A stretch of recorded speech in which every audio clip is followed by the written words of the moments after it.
Hey guys, welcome back. I'm Jake with Dallas LDS Books. Hey, I'm Joey with On P Media. I'm Kenneth Holland with eXp Realty. You hear about the LDS Stake? I did. Our old stake that we grew up in. Yes. They just recently split. Oh yeah, and they created the Forney Stake Yeah. This was just like yesterday. yesterday. Yep. So President Palmer, you're in the stake presidency, and let's hear. Like, your what's that thoughts on- process? Yeah. How? Well, funny thing, I was part of the creation of the Heath Stake 14 years ago now. Has it been 14 years? Yeah, it was created in 2012. I guess that's right because we've been up here for 11. Wow. Okay, Yeah. sorry. Go ahead. No, you're good. It was created in 2012, and and that was my first experience with it. I was in the High Council at the time, and they sent down Elder Zwick and his traveling companion. Elder Zwick was the general authority, and Elder Zwick said he was delegated the authority to come and create the stake. So you said he was a general authority. He was a general authority over our area, No, or just from? from Salt Lake. From Salt Lake. Oh, That okay. was his assignment Oh. that time. Okay. Because they get the assignment from the 12. Yeah. To go And you on could to- be anywhere. You could be authority over anywhere, but they assigned you to come cover that stake, that creation. And they said there's always a stake creation happening somewhere, almost every Sunday. It makes sense, right, with all the stakes. But it came down, and President Ward asked all of us to free up our Saturday. He told us the week before, just free up our Saturday. And he said, we all need to be at the Stake Center at 10 a.m. So we all did. And when I got there, they gave us a paper. And he said, write down 3 names. I'm like, what is this for? I go, just Yeah. 3 names that you think that could be interviewed. Because I didn't know. I had no idea what was going on. And so they said, write down 3 names of people that could be interviewed to be the stake presidency. I'm like, or stake president. Like, oh, okay. So I wrote down my 3 names, and then So before they have you go in, though, what they do is they send a message to the bishops, and they have you take a picture of yourself with your wife, and then give a little biography. that's right. Yeah. You know what? I forgot about that. And you had to have. Did you do it too as a I high had to counselor? have a biography okay. of myself. You're right. I forgot about that. Yeah. And I sent that in. You're right. And then when I got there, they gave me the 3 names. the 3 names, and so I gave my 3 names. I went in. I interviewed with Elder Zwick, and then after that, and he says, if we need you, we'll call you back. I said, okay. So then he goes, don't go far. I said, okay, can I just go home? He goes, unless you live close. I said, I do. He goes, okay, yeah, you can go home, but just don't go far. We'll call you back. And I never got. Well, they called us back 2 hours later at 12 o'clock, and we all came, and no, it was 1 o'clock, I think, and we all came. We met together, and he said that they've already identified the person that they think that needs to be the stake president. It's like, oh wow, that's so cool, and then he talked to all of us. We were all there, all of us that interviewed, and then after that they released us, and then the next day they called the High Council, or they called the new stake president. But that was the creation of a stake, so that was also very new to me. And there just happened to be 6 high counselors that were moving over. No, there were 4 high counselors that were moving over to the Heath Stake, to the new stake, and they released all of us as Richardson high counselors and recalled us as the new Heath Stake high counselors. And then there were 2 guys that were from the Greenville ward that were called as high counselors with us. Gotcha. And so that was awesome to see that creation, right? And then when I was called into the stake presidency just 3 years ago, the way that happened, I didn't know that. So I didn't know, first of all, that stake presidency served for 9 years. I didn't know that, and they did. and so when Elder Godoy came down, he was the assigned person. He came down and called everyone, and that's when I saw the other side. I walked in and he said, I have 32 biographies here. And he goes, but you're not on this. And I said, okay. And I had no idea what was going on. He said, tell me about yourself. So I looked at my wife, and so my wife goes, why me? I said, because you do it better. So my wife told him a little bit about us, and then he asked us about our callings, what our current callings are, and then he asked us what our favorite callings were. And what were you at the time? I just got called to the elders quorum. I was the counselor to Dean. Oh, okay, yeah. So in the ward, okay. I just got called as a counselor in the elders quorum, like literally in March. Okay, yeah, I remember that. And so here we are in May, and I had no idea what was going on.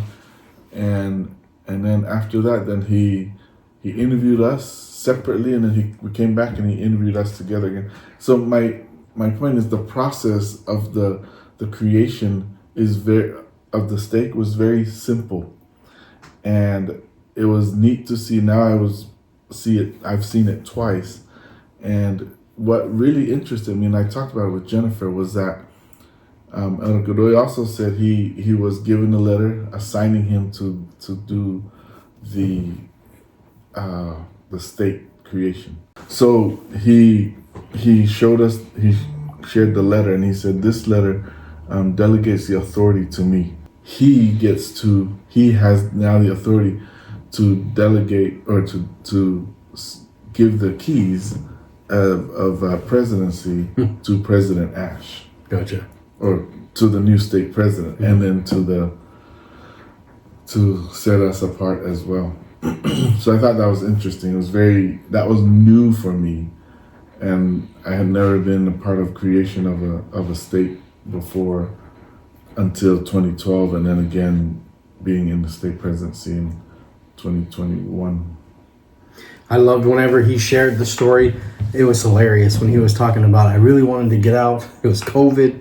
I needed to get out. It was like, 2021. So he was like, I had to check a few boxes. One is I had to have, and I could be wrong on all this, but on some of the details, but it's like, one was there had to be a state conference, check. It was like another one, there had to be a presidency of the 70 member, approve it. And I'm a member of the presidency of the 70, so check. He's like, the third one was I had to have an apostle that would approve it too. And my friend who's from Brazil also, Elder Suarez, I went to him. So check. I was able to go. He was so fun. He was.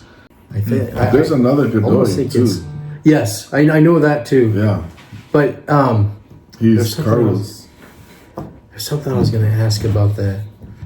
Oh, I don't remember what I was going to ask.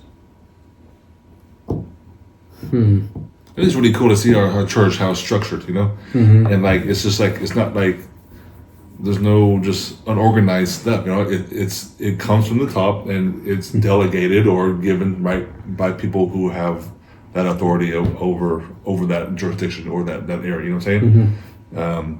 Because it's all coming from those priesthood keys at the top. So I think that's neat, instead of just having random people, oh no, I think we're going to do this here, or this here, and it's like, no, that's not how it goes. You know what? To your point too, when I was called as a counselor for the second time, so I was first called as a counselor in 2010, and I was released and I served in the bishopric, and then, by the way, I hold the tenure for the shortest tenured high counselor